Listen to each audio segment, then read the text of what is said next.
हूं मेरा अफजल गुलजार और आप देख रहे हैं DMM न्यूज। आज हमारे साथ मौजूद है मोहम्मद आसिफ खान और चेयरमैन कोटकेस के इनका कि गुज़श्ता माह एक अलमनाक हादसा हुआ इस्लामाबाद में और उस हादसे में 4 मानसरा के कीमती नौजवान शहीद हो गए जिनमें उनमें एक हैदर अली नौजवान बेटा आसिफ साहब का था।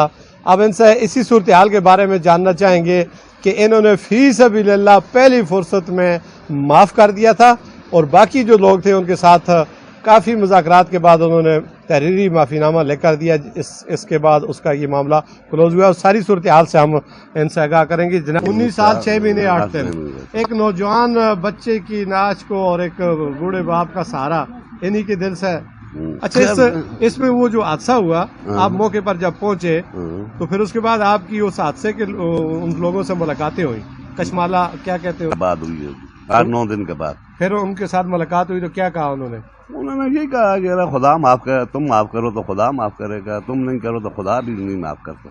सही कह रहे तो आपने मैंने उस दिन पहले दिन ही माफ कर दिया था। तो ये शोर शराबा बहुत ज्यादा था, हम एहतजाज करेंगे, ये करेंगे, वो करेंगे। नहीं, मेरा कोई टीवी पे बयान है तो मुझे बताएं। कोई किसी किस्म का मेरा कोई बयान नहीं है। मैं आज पहली दफा आपको इंटरव्यू दे रहा हूँ, किसी को भी नहीं दिया। ये आपकी बड़ी मेहरबानी है। किसी को भी।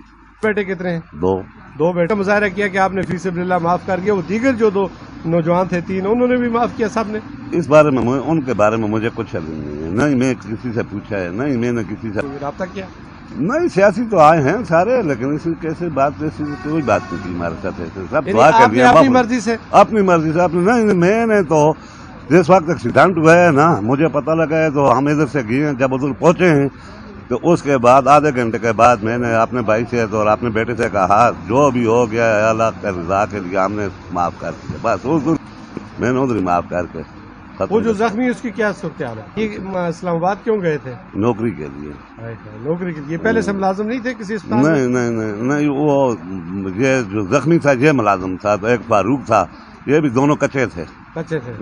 ये तकरीबन पहले इन्होंने ट्राई दी इधर चिनकारी में फौज के लिए, फिर पुलिस में ट्राई दी, फिर उधर इन्होंने कागज जमा किया तो एक मंगलवार को गए और दूसरे मंगलवार को दोबारा गए। तो ये आप अपने देखने वालों को इस हादसे के मतलब क्या मैसेज देना चाहेंगे जिस तरह की सूरत हाल आपने अपने एक बड़े कर्ब और सब्र से आपको गुजरना पड़ा? यही करना मैसेज देते हैं कि कुदरत का निज़ाम है, कुदरत का एक वक्त है, टाइम बराबर है, तो उसमें हम तो कुछ नहीं कर सकते, कुछ नहीं कर सकते ना। आसिफ साहब ने बड़ी खूबसूरत बात कही कि जिंदगी और मौत का फैसला अटल होता है और फैसला करने वाली अल्लाह की ज़ात होती है। ऐसे मौके पर सब्र का दामन हाथ से कभी नहीं जाने देना चाहिए और अगर माफ़ कर दे तो इसमें बहुत बड़ा अजर और सवाब है, इस जहां में भी और उस जहां में भी। जो लोग इस तरह के हादसा के पैसे लेते हैं और अपने बच्चों का या उस हादसे के लोगों का खून फरोख्त करते हैं, उनको इस बारे में सोचना होगा कि इस जहां के बाद एक जहां और भी है।